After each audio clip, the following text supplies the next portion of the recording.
My in-laws beat me to the ground and kidnapped my baby after I got into an argument with my mother-in-law, so I called the police, and now my wife is begging me to drop the charges before her brother gets beat by the law. Posted by you/throwaway_bruisedigo. I, 33M, met my wife, 33F, in college.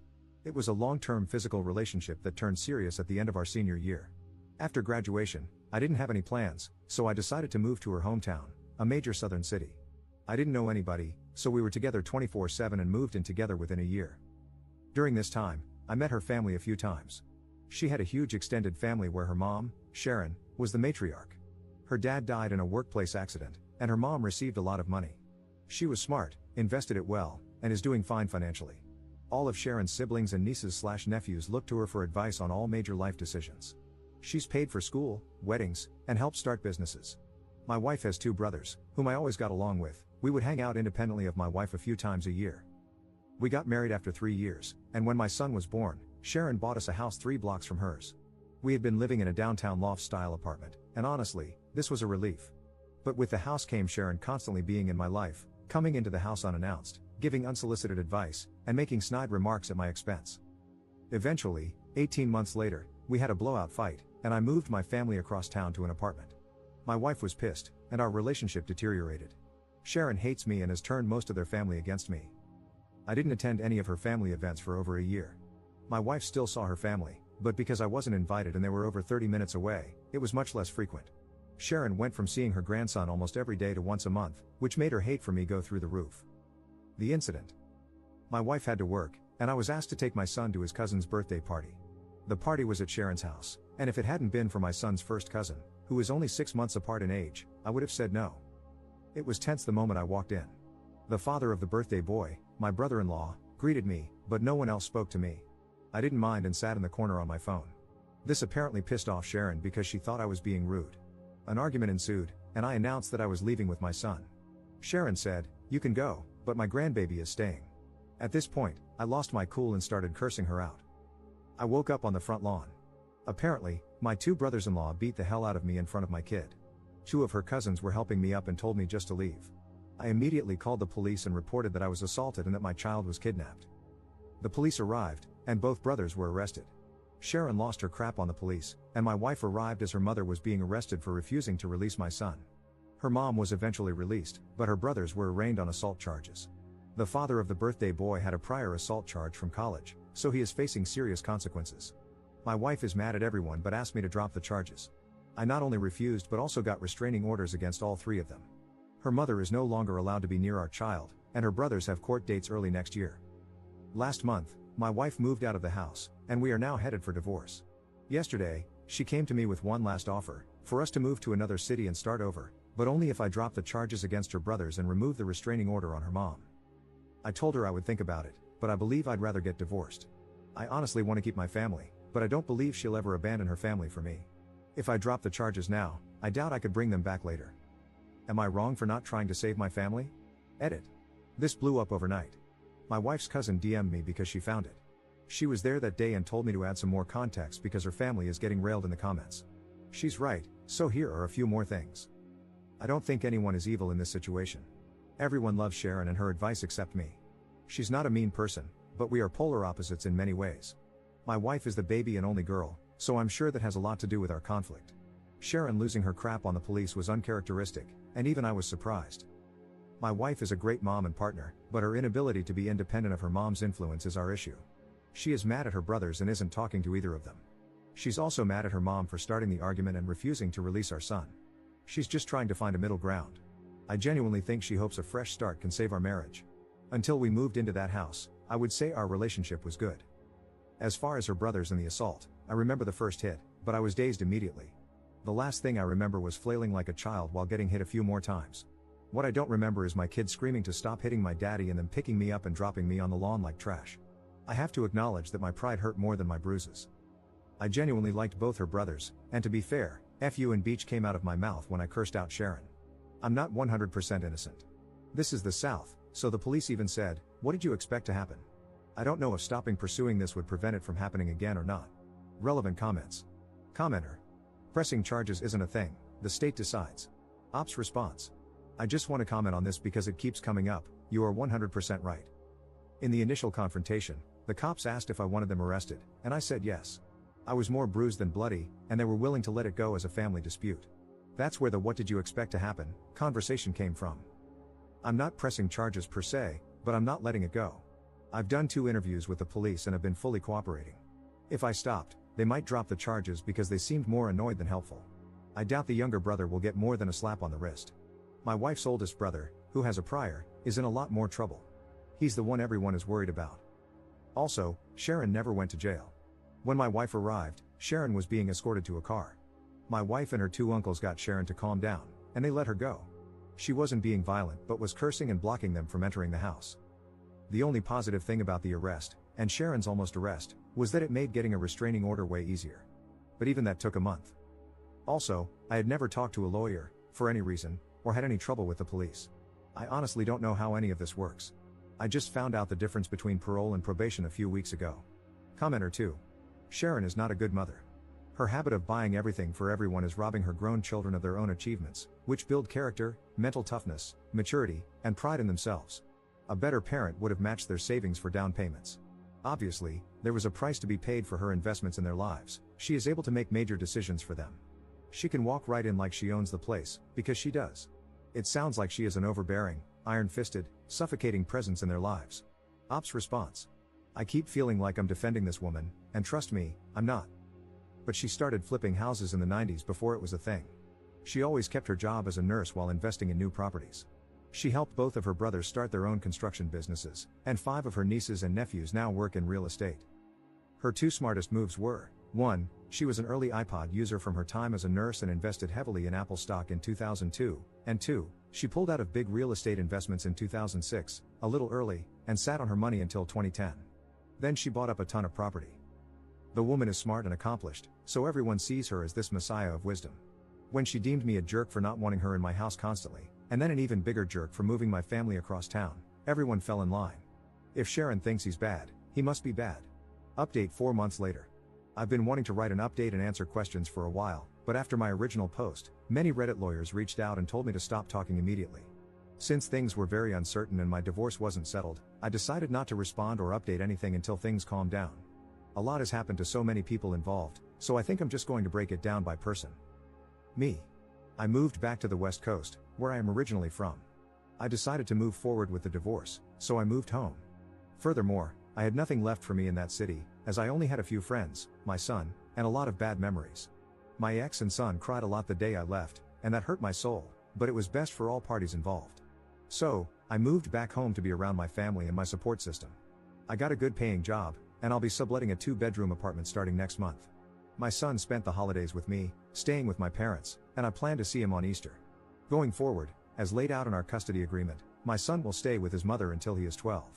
I'll get him for Easter and summers, and we'll switch Christmas and Thanksgiving every year.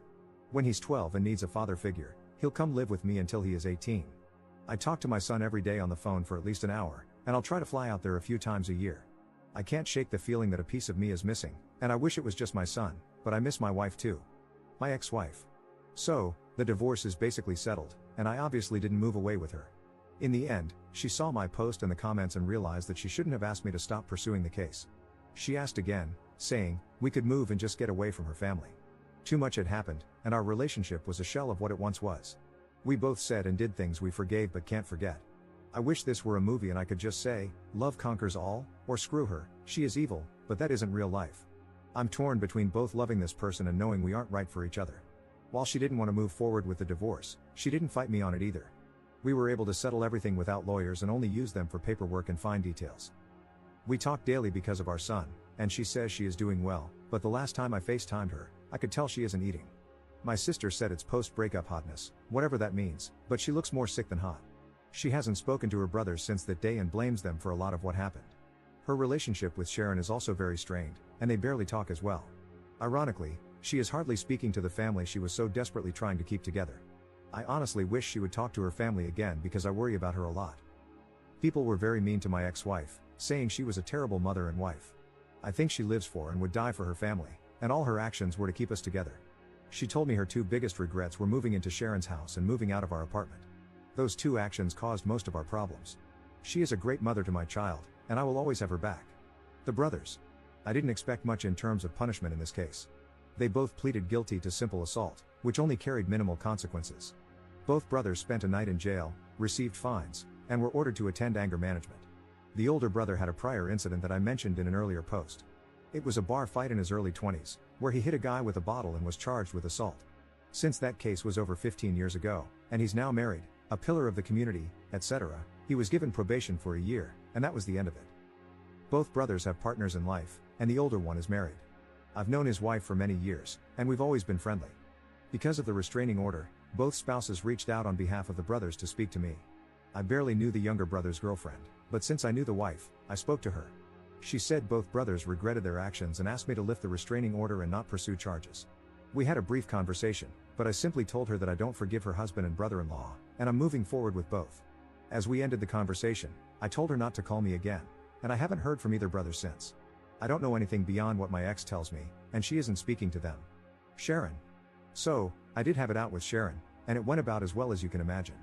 Here's a little backstory on our relationship. Let's start by saying my ex and her family are devout Christians who go to church weekly. I'm a lapsed Catholic who goes to church 3 times a year. I live a very moral and ethical life, but my belief system isn't centered on the church. Furthermore, I consider myself a moderate liberal, while her family are moderate conservatives. For example, I support the Second Amendment, and Sharon supported gay marriage. Ideologically, we were far apart but agreed on the important things in life. The real problems began when my son was going to be baptized. My mom wanted him baptized Catholic, while Sharon wanted him baptized Protestant. Lots of snide remarks about Catholics were made, but I let it go at the time. My ex and I decided to wait and let our son decide, which Sharon hated. When my ex started going back to church and I wasn't in attendance, that further widened the divide. Her family would go to Sharon's or someone else's house after church for lunch or dinner, and I either showed up later or not at all. Every time Sharon didn't agree with the decision we made as a couple, especially regarding our son, she would start leaning on my wife and pressuring her behind the scenes. We would literally make a decision, and she would go to her mom's house and then come back with a different opinion. The most frustrating part was that she stopped trying to talk to me at all. She would literally just call my wife and get her to change her decision. The big fight that led to us moving out happened when my son wanted to play soccer instead of football, but my wife's family is a huge football family. We agreed that he wouldn't play football because he didn't want to, and we had concerns about CTE. One day, my wife came home and did a complete 180, saying she had signed him up for football. We started arguing, and Sharon came into the house unannounced and joined the conversation, saying, "We decided it would be good for him." I got pissed and told them that Sharon was not my son's parent and that my ex shouldn't be so weak when her mom pressured her to do something we had already decided against. Then she said the words that sealed the deal: "My opinion should matter." I bought the house. That night, I started looking for a new apartment and never looked back. When we talked, neither of us raised our voices, but it wasn't a nice conversation. I started by apologizing for calling her a bitch, and she apologized for trying to keep my son without my permission. She flat out told me she wished my daughter had never met me and that I'd ruined her family, that her sons now have criminal records, one already did, and it's all my fault. She then started crying about not seeing my son and how she lost her only daughter. I told her she was manipulative and used her money to control the family, and that the only reason she didn't like me was because she couldn't control my decisions like she could with her weak-willed family. I also told her that she consistently overstepped her bounds regarding my child and marriage, and she put her own selfish interests ahead of her daughter's happiness. After spending an hour calling each other jerks in different ways, we ended things in the same place. In the end, I told my ex that her mom could see my son because Sharon loves him unconditionally, and he loves her. Call me stupid, but I think family is a big part of your upbringing. My mom isn't around him enough, and every child needs a good grandma. My ex said she has attended a few family events that were hard to avoid: weddings, funerals, Thanksgiving, but she leaves when her brothers come, and my son doesn't leave her side. Sharon has seen my son, and he has played with his cousin, the birthday boy from the original story, but for now, she's keeping him from the family. My son. He's having a hard time with everything. It's not the fight, he thinks we were wrestling. He misses me a lot and cries during some of our phone calls. He's in therapy, and all the sessions are about missing his dad and why we can't live together. It's been a few months, and it's slowly getting better, but we ruined his childhood, and I take my share of responsibility for that. The cousin. She is my wife's first cousin, but they are more like sisters. Sharon is her aunt by marriage, and she was the first to warn me about the family. She was also eviscerated in the comment sections for having me add to the story. She told me I was out of line for calling Sharon a bitch but didn't feel I deserved to get beat up. Likewise, she grabbed my son when the fight happened and took him away. She was the one who told my son we were wrestling, and she called my wife to come immediately. When Sharon was being handcuffed, the cousin came outside holding my son. I told her to give him to me, but she pointed at my swollen face and asked if she could hold him. I trusted her enough in that situation to care for my son, so I respected her enough to add those details. She didn't deserve the hateful comments either. Conclusion. In the end, everyone in their family read the original post, but due to the divorce and assault cases, no one directly contacted me except my ex. It wasn't a hit, to say the least, but I only care that it hurt my ex's feelings. I think seeing everything written out from my perspective opened her eyes. Obviously, some things were left out, and broad strokes were used to explain complex situations. In the end, she said I didn't lie, but she thinks I painted her family in a horrible light. We considered writing a joint update, but we aren't communicating enough to make that happen. I told my ex about this post and asked if she wanted to read it before I posted it, and she told me to write whatever I want. Nobody won here, we all lost. I'll try to respond to questions I think are relevant. Relevant comments. Commenter. I understand everything else, but did you really have to abandon your kid? Ops response. I knew I would get destroyed for this, but abandon is a strong word. I didn't abandon my son, I left for better opportunities in life for both of us, both mentally and financially. My chosen profession has more opportunities here. I was only there for my wife and child. My career picked up during the pandemic because I could work remotely, but in-office work is becoming mandatory again. I was already going to have to quit or move companies, so the timing was right. Also, my mental health is 10 times better now that I have left the city. For months, I gave my child fake smiles while trying to be a good father. I was a shell of the man I wanted to be. I'm still broken by what happened, but I'm in a better place mentally, and in the long term, I'll be better off financially. Adding more context in a different comment to the same question. I was responding to something else you wrote, but saw that you responded to this. Your assessment of my situation is understandable, but me working for less money and being constantly unhappy isn't good for my son. If I could have stayed in state, trust me, I would have, but the economy is screwed. I used all my savings to continue paying bills and lived with my parents for free to start over. Maybe I could have found happiness there, but I didn't see it happening. We are co-parenting the best we can. Commenter 2. Children don't need a father figure until they are 12 and stop needing their mother at 12? Ops response.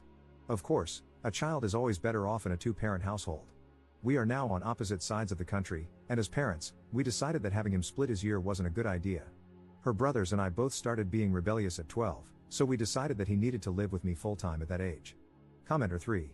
Dude, I'm sorry to break it to you, but children would prefer a broke and unhappy dad over a dad living thousands of miles away, every single time. And as someone with older children, trust me, work won't make up for not seeing your son grow up. I would honestly try to swallow your pride and reconcile with your wife, who is clearly missing you badly, and suggest that you all move out to the West Coast.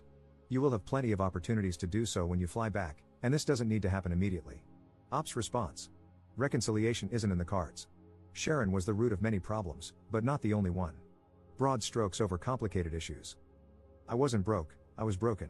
My son deserved better than what I was giving him. Only time will tell how this turns out. If things go downhill, I would move back in a second, but I think this is my best decision for right now.